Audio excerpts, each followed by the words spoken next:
tentulah kita akan mempelajari kehidupan dan yang hidup. Kehidupan mulai dari kodrat sampai wujud, itu semuanya adalah hayatnya Allah. Dalam pertemuan kita pada waktu dan kesempatan yang sangat kita muliakan ini, saya akan memberikan wawasan dan pandangan, mudah-mudahan bermanfaat buat kita.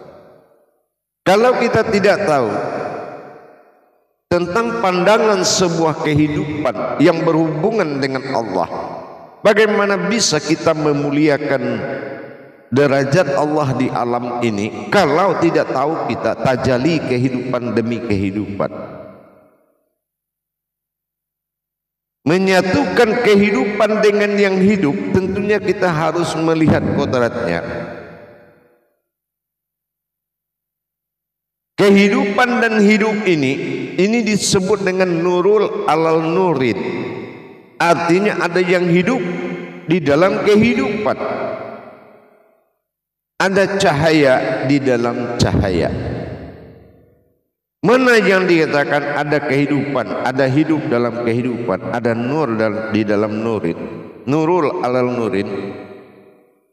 Kita akan menghitung. Kalau kita tahu kita sebagai umul hayat, ma'ul hayat, ibu kehidupan adalah kodrat. Wujud umul kehidupan adalah kodrat. Mana rentetan perjalanan kodrat itu sehingga kita tahu mana yang hidup dan mana kehidupan yang dilahirkan oleh yang hidup. Mana kehidupan yang bergantung kepada yang hidup pada diri kita. Kita perlihat selama ini banyak sangat musibah-musibah terjadi di alam nyata ini. Musibah itu dari mana? Musibah itu datang dari alam menyentuh umat. Kenapa ini bisa terjadi? Karena tidak ada hubungan hayat. Karena tidak terjadi hubungan hayat hanya dengan bentuk sejarah, tapi tidak menjadi amalan diri. Hidup mengamalkan kehidupan. Ini tidak terjadi. Mengamalkan itu artinya apa dasar pandangan kita melihat kodrat alam dan menyatukan, mengarahkan ke kodrat diri? Apa tajalinya? Kalau ini hayat, tajalinya hidup, pandangan adalah ayat. Tidak mungkin alam itu murka kepada manusia. Tidak mungkin murka. Setiap yang berasal dan memiliki usul, dia pasti takhluk, pasti menghormati, pasti menjunjung tinggi setiap kehidupan kepada yang hidup, dan yang hidup pasti berhadap dan menyembah yang menghidupkan.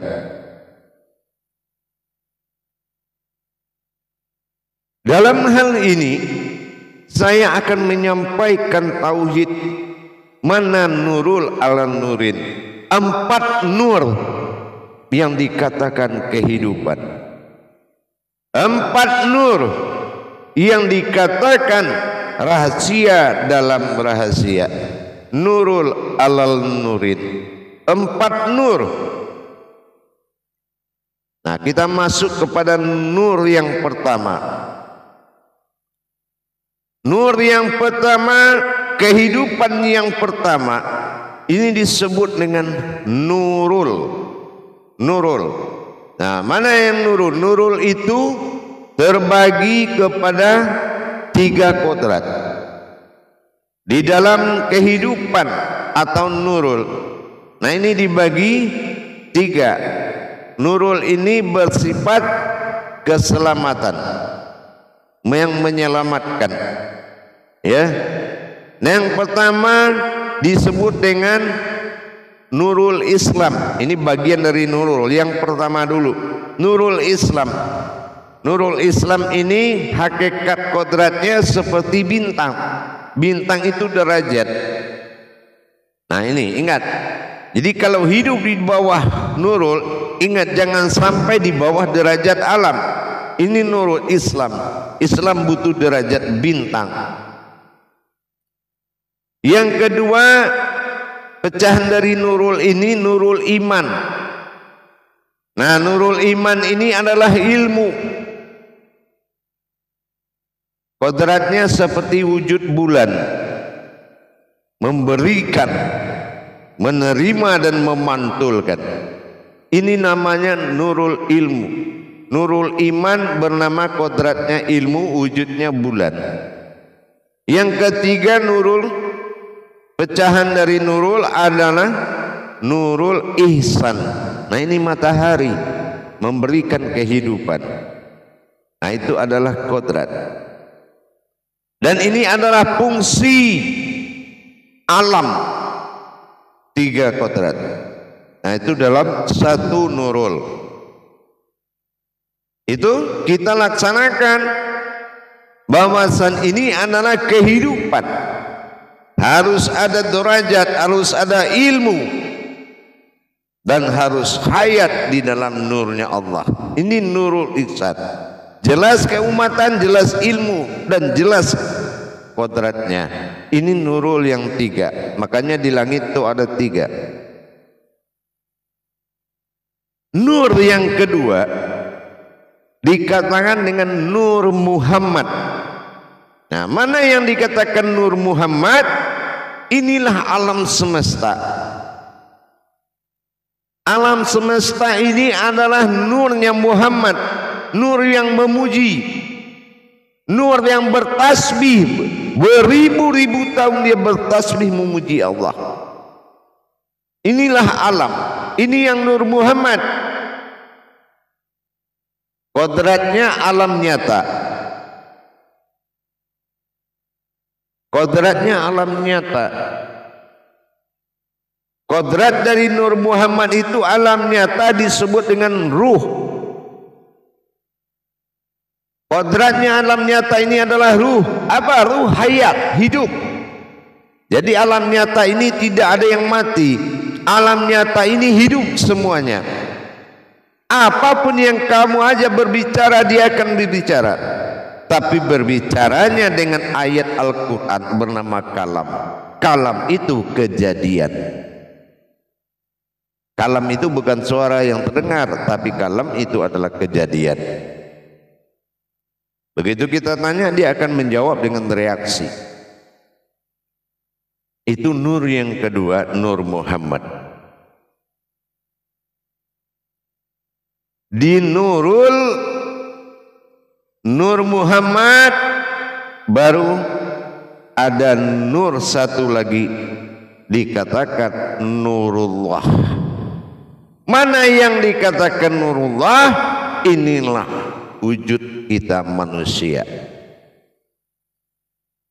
Inilah Nurullah. Apa hakikat Nurullah itu? Nurullah itu hakikatnya adalah zat yang terlihat. Itu Nurullah. Jadi Nurullah itu bukan seperti Nurul. Kalau Nurul itu ada cahayanya, tapi kalau Nurullah itu terlihat. Nur Muhammad juga terlihat, tidak ada cahayanya, tapi namanya Nur. Kenapa Nur? Sandaran Allah memberikan nama Nur. Nur itu adalah sinar yang tidak pernah salah. Sebuah sinar yang tidak pernah salah. Sinar itu adalah nur hayat, tidak akan pernah ada mati. Nah, itu yang dikatakan nur, dan tidak boleh dikotori. Itu adalah yang nur yang ketiga adalah Nurullah. Setelah kita melihat wujud Nurullah adalah zat, inilah jasad. baru kita melihat nur yang terakhir, yaitu nur hak Allah. Nah gitu ya, nur hak Allah. Nah, mana nur hak Allah? Inilah diri ruhani, inilah diri insan, ihsan, inilah diri batin. Nah, itu dinamakan nur hak Allah. Nah, nur hak Allah inilah yang menyebabkan tiga nur lagi nyata ada. Inilah nur hak. Nur hak adalah diri yang halus. Nah gitu, nur hak itu adalah diri yang halus. Jadi 4 nur itu saling ketergantungan. Ya, nah, makanya kalau sudah menjadi ma'ul hayat itu adalah makom kehidupan. Makom kehidupan adalah ma'ul hayat, ini adalah al-haqqullah, yaitu diri yang hak. Ya, jadi al-haqqullah, diri yang hak adalah ma'ul hayat. Itu yang menyebabkan semuanya ada. Jadi kalau kita umpamakan seperti tenaga listrik PLN itu, ya, begitu PLN itu dengan tegangan tinggi, maka alam berpengaruh kepada semua listrik, akan berpengaruh kepada cahayanya. Begitu juga ketentuan dan kekuatan nilai dari al-haqqullah, nur hak Allah tadi, diri halus itu sangat berpengaruh kepada alam. Kalau diri halus atau diri al-haq itu kita tidak pernah bertajali dan mentahalikan suatu aras kekuatan, maka dayanya akan melemah dan alam pun tidak akan menyentuh kepada perbuatan dan tidak akan tersambung kepada alam. Nah, sementara alam aja kekuatannya seperti tadi, ada nurul Islam, nurul iman, nurul ihsan, ada nurullah dengan segala kekuatan air, api, angin dan tanah, segala ruhnya, ruh-ruh yang di dalam. Ada nur Muhammad dengan kekuatan, ada dikatakan nurullah ada perbuatan akal dan nafsu manusia. Dan bagaimana nur haknya Allah, kalau dia di bawah kekuatan itu, maka inilah yang terombang-ambing, entah mana orang, entah mana umat, entah mana Tuhan. Buta aksara dia terhadap kontak kehidupan, buta dan tuli dia, sumbum bumum uyum fahum la yarji'un. Karena al-haqqullah ini dia harus ada penyembahan dan wujudnya, yaitu wujud yang menjadikan. Nah, ini yang dikatakan dengan qayyum, yang menghidupkan. Jadi siapa yang menghidupkan? Yang menghidupkan adalah wujud Allah yang bersifat batin. Nah, disinilah baru ada tersambung hayat tadi. Nah, inilah yang dikatakan Rabbil Alamin. Kalau memang kita mendirikan diri yang dikatakan nur hak Allah, maka semua akan tafakur kepada ma'ul hayat khalifah di muka bumi ini. Itu adalah wujudullah. Nurullah zatnya Allah, nur hak Allah adalah diri yang batin. Ini yang dikatakan ada diri batin di dalam alam batin. Nah, alam ini semuanya batin. Kenapa di batin? Tidak mungkin ada zahir kalau tidak ada batinnya.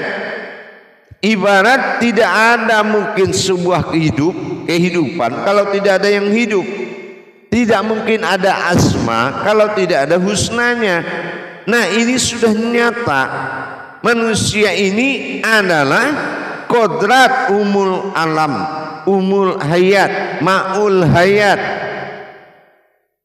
Harusnya semuanya di bawah kendali utusan Allah, yaitu rahmatan fil alamin Muhammad sallallahu alaihi wasallam, beruhi al-izzatin wa ruhani al-insan. Inilah kita sebagai ruhaninya Muhammad, hayatnya Allah kelipah di depan bumi ini. Itu tajalinya. 4 nur ini akan selalu tersambung siang dan malam. Maka kita sudah bisa berobitah dengan alam ini dengan wasilahnya Allah. Maka Rahman dengan Rahim ini disebut pengasih dan sayang, kasih sayang. Jadi akhirnya apa? Antara kita rahimnya Allah dengan rahmannya Allah alam harusnya berkasih sayang di dalam kodrat.